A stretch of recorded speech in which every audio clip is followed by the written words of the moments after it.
Hello friend, welcome to स्मा classes. आज का टॉपिक होने जा रहा है हमारा संज्ञानात्मक विकास, अर्थ, परिभाषा, विशेषताएं। तो चलिए शुरू करते हैं वीडियो को। तो संज्ञानात्मक का पहले हम जानेंगे संज्ञान।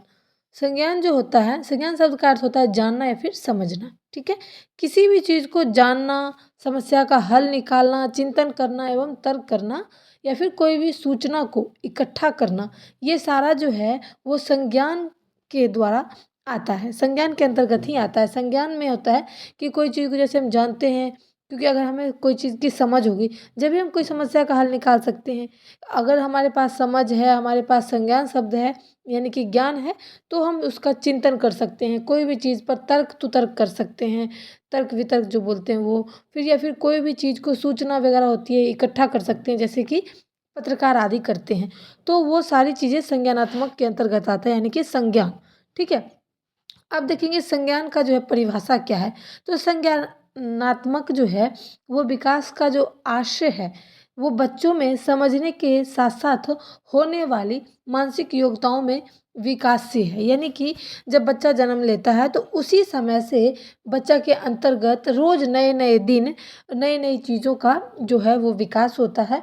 और मानसिक रूप से देखा जाए, जैसे आस पड़ोस समाज, बच्चे में जितने भी आस पड़ोस के लोग होते हैं, जो उनका वातावरण होता है और उनकी मानसिकता, उनकी जो दिमाग की शक्ति है, जैसे बच्चा दिन प्रतिदिन बढ़ता है तो एक्टिविटी वगैरह भी करता है। तो ये सारी चीज़ें संज्ञानात्मक विकास के अंतर्गत आता है, यानी कि बच्चों के आश्रय में आता है। जैसे कि देखेंगे ज्ञान हुआ, दिन प्रतिदिन बच्चे अगर बड़े होते हैं तो उनका ज्ञान बढ़ता है। संवेदना, समग्रता, विश्लेषण, मूल्यांकन, प्रतिशिकरण, कल्पना करना, अनुप्रयोग, स्मृति यानी कि कोई भी चीज़ को याद करना, बौद्धिक क्षमता, ये सारी चीज़ें जो हैं वो संज्ञानात्मक विकास के अंतर्गत आता है।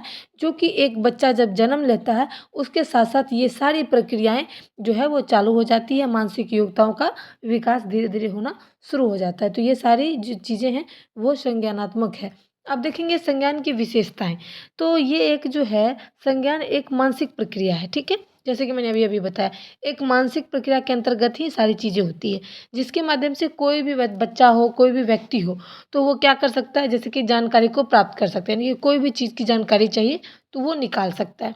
उसके बाद समस्या का हल कर सकते हैं। जैसे दोस्त लोग होते हैं, बताते हैं मेरे पास ये समस्या है, तो एक एक व्यक्ति दूसरे व्यक्ति को उसका समस्या का हल भी निकाल कर दे सकता है। ठीक है, उसके बाद आता है चिंतन एवं तर्क करना। यानी कि कोई भी एक ऐसा टॉपिक है जिस पर सारे लोग परेशान हैं, सारे लोग चिंतन कर रहे हैं, तो कई लोग उस पे तर्क भी बताते हैं कि इसका ये तर्क हो सकता है। ठीक है, उसके बाद आता है हमारा 4 नंबर, 2 वस्तुओं के बीच विभेद करना, यानी कि अंतर बताना। यानी कि जो 2 वस्तु है उसमें क्या अंतर है, ये हम अगर हमारे अंदर जानकारी होगी, समझ होगी, जब भी जाकर हम 2 वस्तुओं के बीच अंतर ढूँढ पाएँगे, है ना? उसके बाद आता है 5वां, संकल्पना को याद करना। यानी कि जो हम संकल्प लेते हैं, जो चीज़ों को हम प्रण लेते हैं, उसको याद रखना। जैसे कभी-कभी पुलिस वगैरह में भर्ती होती है, हर एक चीज़ में जो सरकारी जॉब होती है गवर्नमेंट, उसमें एक एक ना संकल्प लिया जाता है, संकल्प किया जाता है कि हम ये कर रहे हैं। चाहे आप कोर्ट में ही देखोगे, हम जो बोलेंगे सच बोलेंगे। ये सारी चीज़ें जो होती है याद करवाता है अगर हम झूठ बोलते हैं तो, या फिर हम कोई गलत काम करते हैं तो हमें हमारी संकल्पना जो है वो याद करवाती है ना। उसके बाद आता है संज्ञान, किसी कार्य को करने की अथवा उसकी समस्याओं को सुलझाने की क्षमता है। यानी कि जो बच्चे में जो संज्ञान जो है वही एक ऐसी चीज़ है जो हमें कोई कार्य करने के लिए या फिर कोई समस्या का हल निकालने में आसानी होता है। उसके बाद देखेंगे संज्ञानात्मक विकास की विशेषताएं क्या है। तो पहला है, यह एक जटिल मानसिक प्रक्रिया है। मैंने अभी अभी बताया कि जितने भी बच्चे हैं, जितने भी व्यक्ति हैं, उनमें एक मानसिक प्रक्रियाएं होती है और उसको ही हम संज्ञानात्मक या फिर संज्ञान बोलते हैं, है ना। देखेंगे अपितु रूप से होती है। दूसरा होता है संज्ञानात्मक विकास, सामान्य रूप से विशिष्ट की ओर जाता है। यानी कि जब एक बच्चा पैदा होता है तो उसका जो विकास है संज्ञानात्मक, वो धीरे धीरे सामान्य रूप से विशिष्ट, यानी कि सामान्य से आगे की ओर बढ़ना, यानी कि विशिष्ट करना है, कुछ अच्छा करना, कुछ विशेष करना, है ना, उसकी ओर बढ़ता है। उसके बाद आता है तीसरा, संज्ञानात्मक विकास की प्रक्रिया व्यक्तिगत होती है। सही बात है। अगर एक व्यक्ति 1 साल में एक व्यक्ति कई चीज़ सीखता है, लेकिन दूसरा व्यक्ति नहीं सीख पाता है। जैसे कि मैं आपको बता दूँ, एक बच्चा 2 साल में अच्छे से बोल पा रहा है, दूसरा बच्चा 2 साल में नहीं बोल पा रहा है अच्छे से, 3 साल में बोलता है। तो उसमें एक अलग-अलग संज्ञानात्मक प्रक्रिया है, यानी कि व्यक्तिगत प्रक्रिया है, ठीक है? हर एक व्यक्ति हर एक काम एक उम्र में नहीं कर सकता है।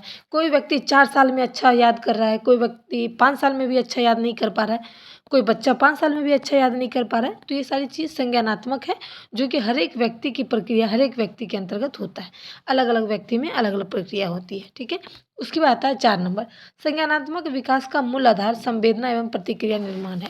यानी कि जब कोई व्यक्ति अ, मूल्य आधार पर संवेदना करता है तो उसकी प्रतिक्रियाएँ भी देखने को मिलती है। जैसे कि अगर हम कोई टॉपिक है उस पर प्रतिक्रिया देना हो तो हम अपनी क्या राय देंगे, है ना? उसका निर्माण भी अपने ज्ञान से होता है, यानी कि संज्ञानात्मक विकास से ही हम कर सकते हैं। उसके बाद आता है 5वाँ, संज्ञानात्मक विकास में बालक में सीखने की क्षमता बढ़ती रहती है, सही बात है। जब भी एक बच्चा 1 साल से लेके 50 साल की एज में जाता है, तभी वो हर एक दिन दिन जो अलग-अलग होती है, उसे कुछ न कुछ सीखने को मिलता है और उस बालक में सीखने की क्षमता को भी ज़्यादा से ज़्यादा बढ़ाता है, बढ़ाने का काम करता है। उसके बाद आता है 6 नंबर, संज्ञानात्मक प्रक्रिया का जो विकास है, शिशुवावस्था से पहले ही प्रारंभ हो जाता है। यानी कि जब बच्चा 16 साल की उम्र में हो या फिर 10 साल की उम्र में हो, 12 साल की उम्र में, उससे पहले ही स्टार्ट हो जाते हैं। यानी कि जन्म लेते ही बच्चे में संज्ञानात्मक जो प्रक्रिया है उसका विकास शुरू हो जाता है, प्रारंभ हो जाता है, ठीक है? अब देखेंगे हम 7 नंबर, संज्ञानात्मक विकास एक निश्चित अवस्थाओं के क्रम में होता है, सही बात है। एक बच्चा जब जन्म लेता है तो उसका जो आकार है, उसकी जो लंबाई चौड़ाई है वो एक उम्र के बाद निश्चित रूप से हो जाती है कि अब ये इतना ही इसकी हाइट रहेगी। लेकिन उम्र ऐसी चीज़ है जो बढ़ती रहती है। कई ऐसी चीज़ें जो हैं वो बढ़ती है और कई ऐसी चीज़ें जो हैं वो निश्चित रूप से रुक जाती है, बस क्रम दर क्रम रुक जाती है। उसके बाद आता है हमारा 8 नंबर, संज्ञानात्मक विकास को समझने के लिए जीन पियाजे का सिद्धांत सबसे सरल और उत्कृष्ट है। अब हम जीन पियाजे आगे का जो नेक्स्ट टॉपिक होगा वो हमारा जीन पियाजे होगा और ये कितने प्रकार के हैं, इसमें 4 प्रकार हैं, कौन-कौन से हैं, वो सारी चीज़ें हम नेक्स्ट वीडियो में बताएँगे। उम्मीद करती हूँ कि मैंने संज्ञानात्मक विकास के अर्थ, परिभाषा, प्रकार, विशेषताएँ सभी को अच्छे से इस वीडियो के माध्यम से समझाया है। वीडियो पसंद आए तो like, share, support. Thanks for watching my video.